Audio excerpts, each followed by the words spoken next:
इस वीडियो में हम यूपी पीसीएस पेपर 5 का चैप्टर 17 पढ़ेंगे। टॉपिक है उत्तर प्रदेश में जल शक्ति मिशन और अन्य केंद्रीय कल्याणकारी योजनाओं का कार्यान्वयन। जल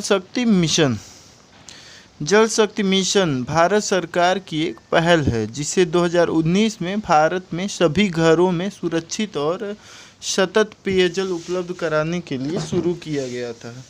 मिशन का नेतृत्व जल शक्ति मंत्रालय द्वारा किया जाता है, जो सतही जल, भूजल और वर्षा सहित देश के जल संसाधनों का प्रबंधन करता है। जल शक्ति मिशन को 2 उप मिशनों में विभाजित किया गया है: जल जीवन मिशन, अटल भूजल योजना। जल शक्ति मिशन का महत्व। जल शक्ति अभियान मुख्य रूप से 256 जिलों में 1592 जल संकट वाले ब्लॉकों में जल संरक्षण पर केंद्रित है।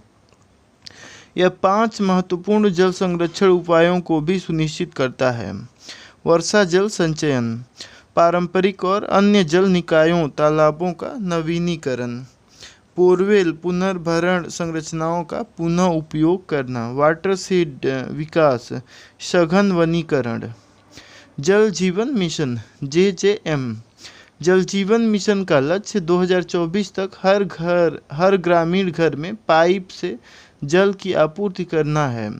इस मिशन को बॉटम अप दृष्टिकोण के साथ लागू किया गया है, जिसमें सामुदायिक भागीदारी और विकेंद्रीकरण योजना और कार्यान्वयन पर ध्यान केंद्रित किया गया है। जल जीवन मिशन ने अपने लक्ष्य को प्राप्त करने के लिए कई प्रमुख रणनीतियों की पहचान की है, जिनमें शामिल हैं: पहला, अवसंरचना विकास। इस मिशन का उद्देश्य मौजूदा जल आपूर्ति अवसंरचना को विकसित करना और बढ़ाना है, ताकि यह सुनिश्चित किया जा सके कि प्रत्येक घर में कार्यात्मक नल कनेक्शन हो। इसमें नए जल स्रोतों का निर्माण, जल आपूर्ति प्रणालियों की स्थापना, भंडारण और वितरण नेटवर्क का विकास शामिल है। क्षमता निर्माण। इस मिशन का उद्देश्य स्थानीय समुदायों और संस्थानों की जलापूर्ति प्रणालियों की प्रभावी ढंग से योजना बनाने, उन्हें लागू करने और प्रबंधित करने की क्षमता का निर्माण करना है। इसमें समुदाय आधारित संगठनों, महिलाओं और समाज के वंचित वर्गों सहित हितधारकों का प्रशिक्षण शामिल है। सूचना, शिक्षा और संचार। मिशन का उद्देश्य सुरक्षित और अस्थायी जल आपूर्ति के महत्व के बारे में लोगों को जागरूक करना और संवेदनशील बनाना है। इसमें जल संरक्षण, स्वच्छता और स्वच्छता प्रथाओं को प्रोत्साहित करने के लिए व्यवहार परिवर्तन संचार को बढ़ावा देना शामिल है। तकनीकी हस्तक्षेप। मिशन का उद्देश्य जल आपूर्ति प्रणालियों की दक्षता और प्रभावशीलता में सुधार के लिए प्रौद्योगिकी का लाभ उठाना है। इसमें जल आपूर्ति प्रणालियों की रियल टाइम निगरानी के लिए remote monitoring system, GIS mapping और मोबाइल आधारित एप्लीकेशन का उपयोग करना शामिल है। अटल भूजल योजना।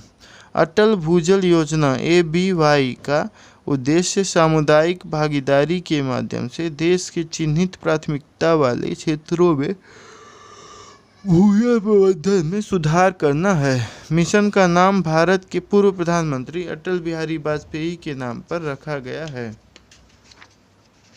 अटल भूजल योजना ने अपने लक्ष्य को प्राप्त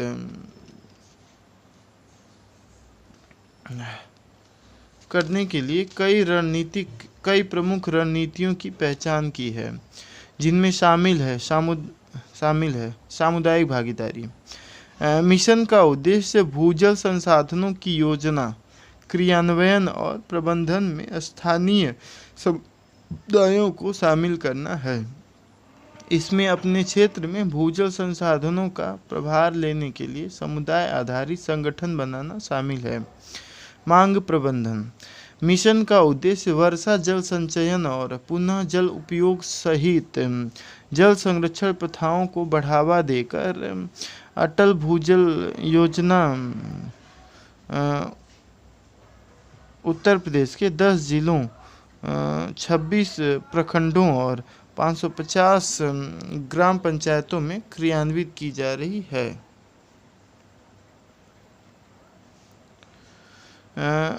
करना है। तीसरा, रिचार्ज प्रबंधन को बढ़ावा देना। मिशन का उद्देश्य भूजल संसाधनों को फिर से भरने के लिए रिचार्ज संरचना जैसे चेक डैम, रिचार्ज वेल और परकोलेशन टैंक को बढ़ावा देना है। भूजल गुणवत्ता निगरानी। मिशन का उद्देश्य भूजल की गुणवत्ता की निगरानी करना है ताकि ये सुनिश्चित किया जा सके कि यह खपत के लिए सुरक्षित है और संसाधनों की कमी को रोकता है। संस्थागत सुदृढ़ीकरण। मिशन का उद्देश्य भूजल प्रबंधन के लिए संस्थागत ढांचे को मजबूत करना है, जिसमें भूजल नियामक निकायों का निर्माण और भूजल प्रबंधन के लिए जिम्मेदार सरकारी एजेंसियों की क्षमता निर्माण शामिल है। उत्तर प्रदेश में जल जीवन मिशन। जल जीवन मिशन के तहत ग्रामीण परिवारों को नल जल आपूर्ति के लिए प्रावधान करने के लिए शुरू की जाने वाली योजनाओं पर विचार और अनुमोदन के लिए राज्य स्तरीय योजना स्वीकृति समिति के गठन का प्रावधान है। उत्तर प्रदेश की राज्य स्तरीय योजना स्वीकृति समिति ने ग्रामीण क्षेत्रों में नल जल कनेक्शन प्रदान करने के लिए राज्य द्वारा प्रस्तुत 1882 करोड़ रुपए के प्रस्तावों को मंजूरी दे दी है। मंत्रालय के अनुसार ये योजनाएं 33 जिलों के 1262 गांवों में 39 लाख की आबादी को कवर करेगी। अनुमोदन के अनुसार राज्य में 4.03 लाख ग्रामीण परिवारों को नल जल कनेक्शन प्रदान किए जाएंगे।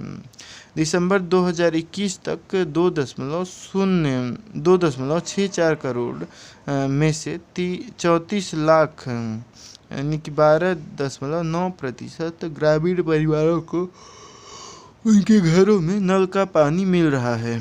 2021-22 राज्य की योजना 78 लाख घरों को नल का जल कनेक्शन प्रदान करने की है। उत्तर प्रदेश में 97,000 से अधिक गांवों में 2.64 करोड़ ग्रामीण परिवार हैं, जिनमें से 34 लाख यानी कि 12.87% परिवारों के घरों में नल से जल आपूर्ति है।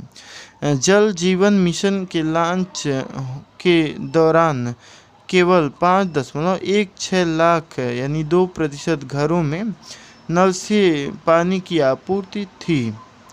बिल्डिंग पार्टनरशिप चेंजिंग लाइफ के मिशन के आदर्श वाक्य को आगे बढ़ाने के लिए विभिन्न प्रतिष्ठित संगठनों ने दीर्घकालिक आधार पर पेयजल सुरक्षा सुनिश्चित करने के लिए राज्य में स्थानीय समुदाय के साथ काम करना शुरू कर दिया है। बिल्डिंग पार्टनरशिप चेंजिंग लाइफ के मिशन के आदर्श वाक्य को आगे बढ़ाने के लिए विभिन्न प्रतिष्ठित संगठनों ने दीर्घकालिक आधार पर पेयजल सुरक्षा सुनिश्चित करने के लिए राज्य में स्थानीय समुदाय के साथ काम करना शुरू कर दिया है। यूएनओपीएस जैसी संयुक्त राष्ट्र एजेंसियां पहले ही संसाधन जुटा चुकी हैं और बुंदेलखंड, विंध्याचल, प्रयागराज और कौशाम्बी के लगभग 140 गांवों में सक्रिय रूप से काम कर रही हैं। जल जीवन मिशन के तहत राज्य में जल गुणवत्ता प्रभावित आवासों, आकांक्षी और जेईएस प्रभावित जिलों, SC/ST बहुसंख्यक गांवों और SGY गांवों को प्राथमिकता दी जाती है। जल शक्ति मिशन के कार्यान्वयन के मुद्दे। पर्याप्त बुनियादी ढांचे की कमी सबसे बड़ी चुनौतियों में से एक जल भंडारण, आपूर्ति और वितरण बुनियादी ढांचे की आवश्यकता है। भारत में कई क्षेत्रों को अभी भी अपर्याप्त भंडारण क्षमता, रिसाव और अक्षम जल आपूर्ति प्रणालियों जैसे मुद्दों के साथ मदद की आवश्यकता है, जो मिशन के प्रभावी कार्यान्वयन में बाधा डालते हैं। अंतर्राज्यीय जल विवाद। भारत में जल बंटवारे और राज्यों के बीच विवाद आम है। सीमित जल संसाधनों और अलग अलग मांगों के कारण ये संघर्ष अक्सर उत्पन्न होते हैं। अंतर्राज्यीय जल विवादों को हल करने के लिए कई हितधारकों के बीच प्रभावी समन्वय और बातचीत की आवश्यकता होती है, जो एक जटिल प्रक्रिया हो सकती है और मिशन के सुचारू क्रियान्वयन में बाधा बन सकती है। भूजल की कमी। भारत कृषि, औद्योगिक और घरेलू उद्देश्यों के लिए भूजल पर बहुत अधिक निर्भर है। अत्यधिक भूजल निकासी अक्सर अस्थिर कृषि पद्धतियों और अपर्याप्त नियमों के कारण कई क्षेत्रों में जलभृतों की कमी हो गई है। भूजल निष्कर्षण का प्रबंधन और विनियमन जल संसाधन प्रबंधन का एक महत्वपूर्ण पहलू है और मिशन की सफलता के लिए इसका प्रवर्तन महत्वपूर्ण है। अपर्याप्त सामुदायिक भागीदारी। सामुदायिक भागीदारी और जागरूकता जल शक्ति मिशन के लक्ष्यों को प्राप्त करने में महत्वपूर्ण भूमिका निभाती है। हालांकि ऐसे उदाहरण हैं जहां स्थानीय समुदायों को निर्णय लेने की प्रक्रिया में पर्याप्त रूप से शामिल होना चाहिए या अभी तक मिशन के बारे में पर्याप्त जानकारी प्राप्त नहीं हुई है। सामुदायिक भागीदारी की कमी से प्रतिरोध, सीमित स्वामित्व और प्रभावी जल प्रबंधन प्रथाओं को लागू करने में चुनौतियां हो सकती हैं। जलवायु परिवर्तन के प्रभाव। जलवायु परिवर्तन जल संसाधनों के लिए महत्वपूर्ण चुनौतियां पेश करता है। वर्षण पैटर्न में बदलाव, सूखे और बाढ़ की आवृत्ति में वृद्धि और बढ़ता तापमान आदि पानी की उपलब्धता और गुणवत्ता को प्रभावित करता है। जल संसाधनों की दीर्घकालिक लचीलापन और स्थिरता सुनिश्चित करने के लिए जल शक्ति मिशन में जलवायु परिवर्तन अनुकूलन रणनीतियों को शामिल करना महत्वपूर्ण है। वित्तीय बाधाएं। जल शक्ति मिशन को लागू करने के लिए महत्वपूर्ण वित्तीय संसाधनों की आवश्यकता होती है, जबकि सरकार ने मिशन के लिए धन आवंटित किया है। फिर भी विशेष रूप से स्थानीय स्तर पर वित्तीय क्षमता के मामले में सीमाएं हो सकती हैं। प्रभावी जल संसाधन प्रबंधन के लिए बुनियादी ढांचे के विकास, क्षमता निर्माण और निगरानी प्रणालियों में निवेश करने के लिए पर्याप्त वित्तीय सहायता आवश्यक है। आगे की राह। अवसंरचना को मजबूत करना। जल भंडारण, आपूर्ति और वितरण अवसंरचना को बेहतर बनाने पर ध्यान केंद्रित करना चाहिए। इसमें जलाशयों, बांधों, नहरों, पाइपलाइनों और जल उपचार सुविधाओं का निर्माण और रखरखाव शामिल है। अपर्याप्त जल भंडारण और आपूर्ति प्रणालियों वाले क्षेत्रों में मौजूदा बुनियादी ढांचे के उन्नयन और नए बुनियादी ढांचे के निर्माण में निवेश किया जाना चाहिए। भूजल निकासी को विनियमित करना। अत्यधिक भूजल निकासी को नियंत्रित करने के लिए सख्त नियमों और निगरानी तंत्रों को लागू करना चाहिए। इसमें जल निगरानी नेटवर्क स्थापित करना, जल मीटरिंग प्रणाली लागू करना और टिकाऊ कृषि पद्धतियों को बढ़ावा देना शामिल है, जो भूजल पर निर्भरता को कम करते हैं। ड्रिप सिंचाई जैसी कुशल सिंचाई तकनीकों को अपनाने को प्रोत्साहित करना चाहिए और पानी की मांग को कम करने के लिए फसल विविधीकरण को बढ़ावा देना चाहिए। सामुदायिक भागीदारी और जागरूकता को बढ़ावा देना। जल संसाधन प्रबंधन में स्थानीय समुदायों को सक्रिय भागीदारी सुनिश्चित करना आवश्यक है।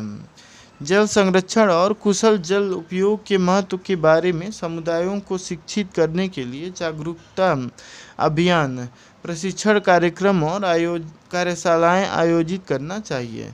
जल उपयोगकर्ता संघों की गठन की सुविधा प्रदान करना और उन्हें जल प्रबंधन से संबंधित निर्णय लेने की प्रक्रिया में शामिल करना चाहिए। जलवायु परिवर्तन अनुकूलन रणनीतियों को शामिल करना। जल शक्ति मिशन की योजना और कार्यान्वयन में जलवायु परिवर्तन के विचारों को एकीकृत करना चाहिए। जल संसाधनों पर जलवायु परिवर्तन के प्रभावों को समझने के लिए भेद्यता आकलन करना और तदनुसार अनुकूल उपाय विकसित करना चाहिए। इसमें वर्षा जल संचयन को बढ़ावा देना, वाटरशेड प्रबंधन प्रथाओं को लागू करना और जलवायु लचीले बुनियादी ढांचे निवेश करना शामिल हो सकता है। पर्याप्त वित्तीय संसाधन आवंटित करना। मिशन को लागू करने के लिए पर्याप्त धन सुनिश्चित करें। सरकार को जल संसाधन प्रबंधन, बुनियादी ढांचे के विकास, क्षमता निर्माण और अनुसंधान के लिए बजट आवंटन को प्राथमिकता देनी चाहिए। अतिरिक्त वित्तीय संसाधनों और विशेषज्ञता का लाभ उठाने के लिए सार्वजनिक निजी भागीदारी और अंतर्राष्ट्रीय सहयोग का अन्वेषण करें। निगरानी और मूल्यांकन को मजबूत करना। जल शक्ति मिशन की प्रगति को ट्रैक करने के लिए एक मजबूत निगरानी और मूल्यांकन प्रणाली स्थापित करना चाहिए। पानी की उपलब्धता, गुणवत्ता और उपयोग की निगरानी से अंतराल की पहचान करने और सुधारात्मक उपाय करने में मदद मिलेगी। कुशल निगरानी और निर्णय लेने के लिए रिमोट सेंसिंग, भौगोलिक सूचना प्रणाली और डेटा एनालिटिक्स जैसी तकनीकी प्रगति का उपयोग करना चाहिए। अनुसंधान और नवाचार को बढ़ावा देना। जल संसाधन प्रबंधन में अनुसंधान और नवाचार को बढ़ावा देना चाहिए। नए जल संरक्षण, पुनर्चक्रण और कुशल उपयोग दृष्टिकोणों की खोज के लिए वैज्ञानिक अध्ययन, तकनीकी प्रगति और पायलट परियोजनाओं का समर्थन करना चाहिए। साक्ष्य आधारित निर्णय लेने को बढ़ावा देने के लिए शिक्षाविदों, अनुसंधान संस्थानों और नीति निर्माताओं के बीच सहयोग को बढ़ावा देना चाहिए। जल शक्ति मिशन की समस्याओं के समाधान के लिए सरकार के प्रयास। भारत सरकार ने जल शक्ति मिशन को लागू करने में आने वाली समस्याओं और चुनौतियों के समाधान के लिए कई कदम उठाए हैं। सरकार द्वारा किए गए प्रयास निम्न हैं। अवसंरचना विकास। सरकार ने बांधों, जलाशयों, नहरों और पाइपलाइनों के निर्माण सहित जल अवसंरचना के विकास के लिए महत्वपूर्ण धनराशि आवंटित की है। प्रधानमंत्री कृषि सिंचाई योजना और त्वरित सिंचाई लाभ कार्यक्रम AIBP जैसी परियोजनाएं सिंचाई के बुनियादी ढांचे के विस्तार और जल भंडारण क्षमता में सुधार पर ध्यान केंद्रित करती हैं। अंतर्राज्य समन्वय। सरकार ने अंतर्राज्य समन्वय को बढ़ावा देने और जल विवादों को हल करने के लिए विभिन्न मंचों और तंत्रों की स्थापना की है। जल शक्ति मंत्रालय राज्यों के बीच संवाद और सहमति निर्माण की सुविधा के लिए राष्ट्रीय जल परिषद, राष्ट्रीय जल सूचना विज्ञान केंद्र और अंतर्राज्य जल विवाद न्यायाधिकरण जैसे प्लेटफॉर्मों के माध्यम से राज्य सरकारों के साथ सक्रिय रूप से जुड़ा हुआ है।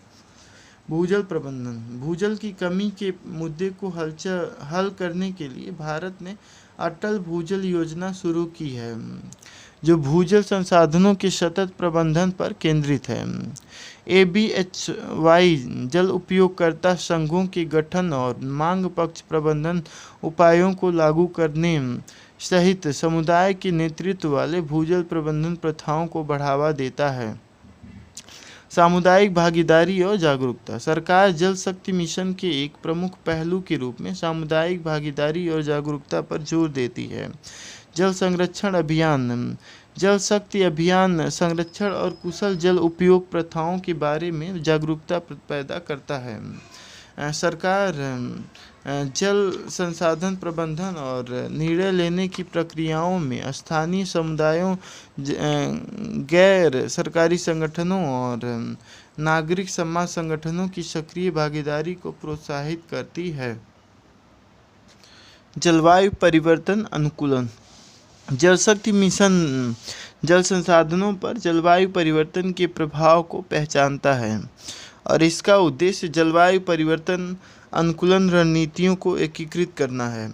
सरकार जलवायु लचीले पानी के बुनियादी ढांचे, वाटरशेड प्रबंधन प्रथाओं और वर्षा जल संचयन तकनीकों को लागू करने को बढ़ावा देती है। जलवायु परिवर्तन के विचारों को जल संसाधन योजना और प्रबंधन प्रक्रियाओं में शामिल किया जा रहा है। वित्तीय सहायता। सरकार ने जल शक्ति मिशन के लिए महत्वपूर्ण वित्तीय संसाधन आवंटित किए हैं। बजटीय प्रावधान।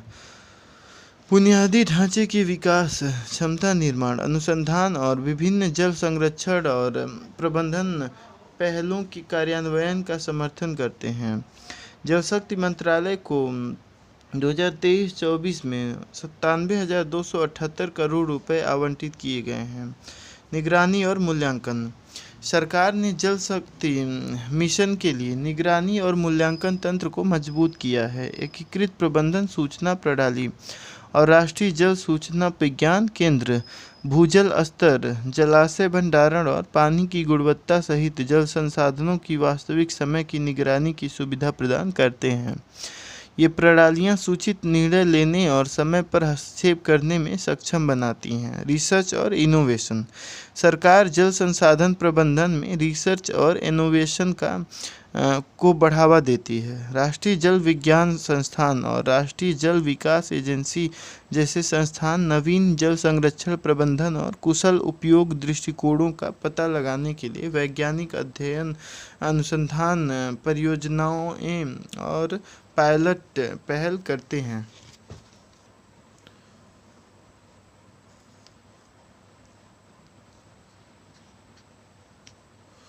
उत्तर प्रदेश में कुछ महत्वपूर्ण सरकारी योजनाएं और उनका क्रियान्वयन। प्रधानमंत्री आवास योजना। प्रधानमंत्री आवास योजना भारत सरकार द्वारा 2015 में शुरू की गई एक प्रमुख आवास योजना है, जिसका उद्देश्य वर्ष 2022 तक सभी शहरी और ग्रामीण गरीबों को किफ़ायती आवास प्रदान करना है। इस योजना के दो घटक हैं, PMAY शहरी और PMAY ग्रामीण। प्रत्येक अपने दिशा निर्देशों और लक्ष्यों के साथ PMAY योजना की कुछ प्रमुख विशेषताएं और लाभ निम्न हैं। किफ़ायती आवास। PMAY योजना का उद्देश्य आर्थिक रूप से कमज़ोर वर्गों EWS, निम्न आय समूहों LIG और मध्यम आय समूहों MIG सहित सभी शहरी और ग्रामीण गरीबों को किफ़ायती आवास प्रदान करना है। रियायती ऋण। यह योजना पात्र लाभार्थियों को नया घर बनाने या खरीदने या मौजूदा घर को बढ़ाने के लिए रियायती ऋण प्रदान करती है। महिला सशक्तिकरण। PMAY योजना में घरों के निर्माण में महिलाओं की भागीदारी का प्रावधान है, जिसमें प्रत्येक घर के लिए कम से कम एक महिला सदस्य का पंजीकरण होना आवश्यक है। प्रौद्योगिकी संचालित यह योजना घरों के निर्माण के लिए नवीन और टिकाऊ प्रौद्योगिकियों के उपयोग को प्रोत्साहित करती है, जैसे कि पर्यावरण के अनुकूल निर्माण सामग्री, अपशिष्ट प्रबंधन प्रणाली और वर्षा जल संचयन। रोजगार सृजन। इस योजना से आवास और निर्माण क्षेत्रों में रोजगार के अवसर पैदा होने की उम्मीद है, जिससे देश के समग्र आर्थिक विकास में योगदान मिलेगा। उत्तर प्रदेश में कार्यान्वयन। उत्तर प्रदेश में PMAY योजना के कार्यान्वयन को राज्य सरकार द्वारा विशेष महत्व दिया गया है। 22 नवंबर 2022 को केंद्रीय ग्रामीण विकास मंत्रालय से मंजूरी के बाद यूपी सरकार ने PM आवास योजना ग्रामीण के तहत 8 लाख से अधिक आवास इकाइयों का निर्माण शुरू किया। यूपी सरकार द्वारा प्रस्तुत प्रस्ताव के आधार पर केंद्र ने योजना के तहत आवास इकाइयों के निर्माण के लिए 10,000 करोड़ रुपए दिए हैं। आवासों को मार्च 2024 में पूरा किया जाना है। आज तक PMAY के परिणाम स्वरूप राज्य यानी कि ग्रामीण में 27 लाख आवास इकाइयों का निर्माण हुआ है। उत्तर प्रदेश में PMAY का कार्यान्वयन राज्य शहरी विकास एजेंसी, शहरी स्थानीय निकायों और विकास प्राधिकरणों सहित विभिन्न एजेंसियों के माध्यम से किया जाता है। ये एजेंसियां लाभार्थियों की पहचान करने, परियोजनाओं को मंजूरी देने और घरों के निर्माण की निगरानी के लिए जिम्मेदार है।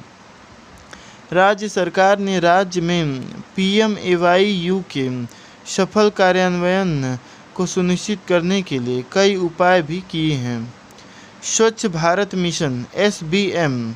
स्वच्छ भारत मिशन भारत सरकार द्वारा 2014 में महात्मा गांधी की 150वीं जयंती के अवसर पर 2 अक्टूबर 2019 तक स्वच्छ और खुले में शौच मुक्त भारत बनाने के उद्देश्य से शुरू किया गया एक स्वच्छता अभियान है। यह अभियान राष्ट्रव्यापी स्वच्छता और स्वच्छता प्रथाओं को बढ़ावा देकर भारत को स्वच्छ बनाने पर केंद्रित है। एसबीएम की कुछ प्रमुख विशेषताएं और लाभ यहाँ दिए गए हैं। खुले में शौच से मुक्त। स्वच्छ भारत मिशन का उद्देश्य शौचालयों का निर्माण करके और उचित स्वच्छता प्रथाओं को बढ़ावा देकर भारत में खुले में शौच का उन्मूलन करना है। शौचालयों का निर्माण।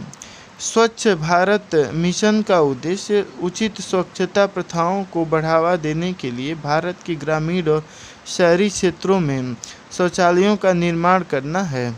व्यवहार परिवर्तन।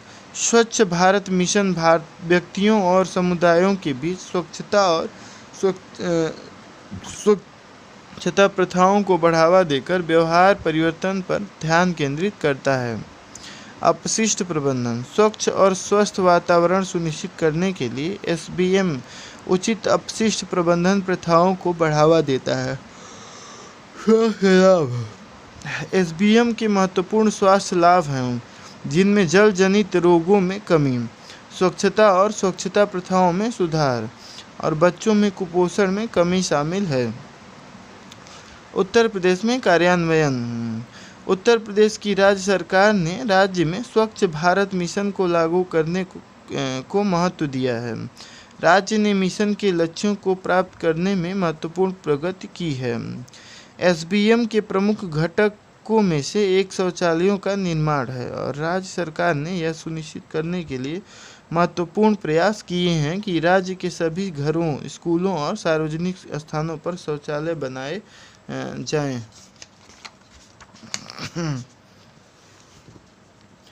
राज्य सरकार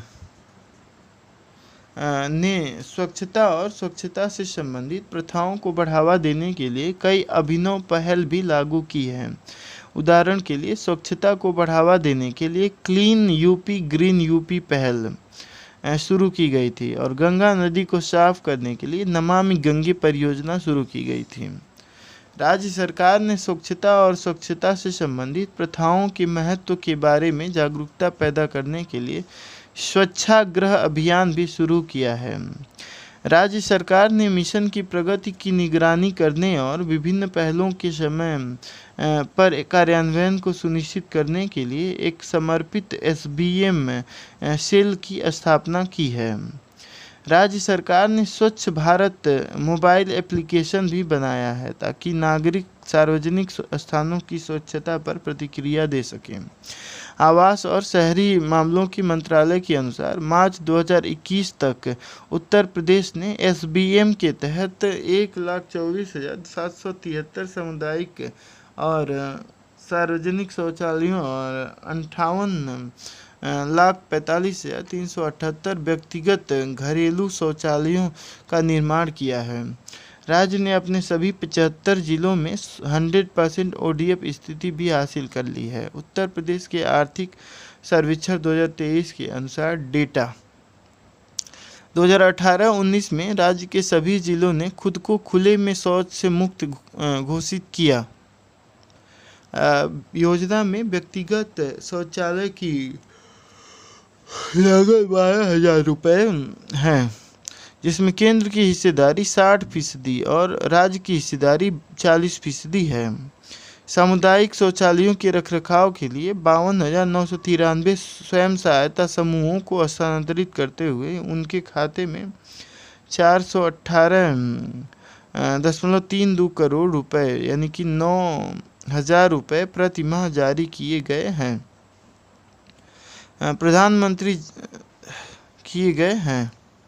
प्रधानमंत्री जन धन योजना 2014 में भारत सरकार द्वारा शुरू की गई एक वित्तीय समावेशन योजना है। इस योजना का उद्देश्य देश की बैंक रहित आबादी को बचत खाते, प्रेषण, क्रेडिट, बीमा और पेंशन जैसी वित्तीय सेवाओं तक पहुंच प्रदान करना है। प्रधानमंत्री जन धन योजना की कुछ प्रमुख विशेषताएं और लाभ यहाँ दिए गए हैं। Basic savings bank deposit account. प्रधानमंत्री जन धन योजना के तहत प्रत्येक खाताधारक के लिए एक basic saving bank deposit account खोला जाता है। इसे जीरो बैलेंस के साथ संचालित किया जा सकता है।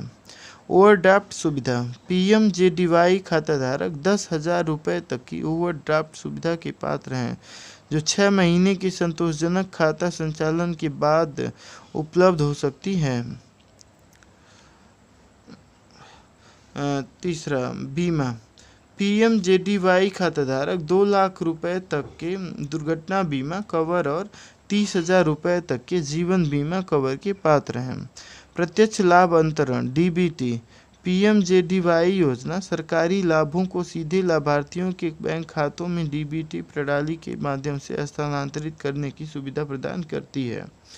वित्तीय साक्षरता। पीएमजेडीवाई योजना का उद्देश्य खाताधारकों के बीच वित्तीय साक्षरता को बढ़ावा देना है और उन्हें वित्तीय योजना और प्रबंधन के लाभों के बारे में शिक्षित करने के लिए विभिन्न जागरूकता कार्यक्रम आयोजित किए जाते हैं। उत्तर प्रदेश के कार्यान्वयन। उत्तर प्रदेश में कार्यान्वयन। उत्तर प्रदेश का आर्थिक सर्वेक्षण 2023। भारत सरकार द्वारा प्रत्येक परिवार को बैंकिंग प्रणाली से जोड़ने के लिए चलाए जा रहे वित्तीय समावेशन कार्यक्रम के तहत प्रधानमंत्री जन धन योजना से मार्च 2022 तक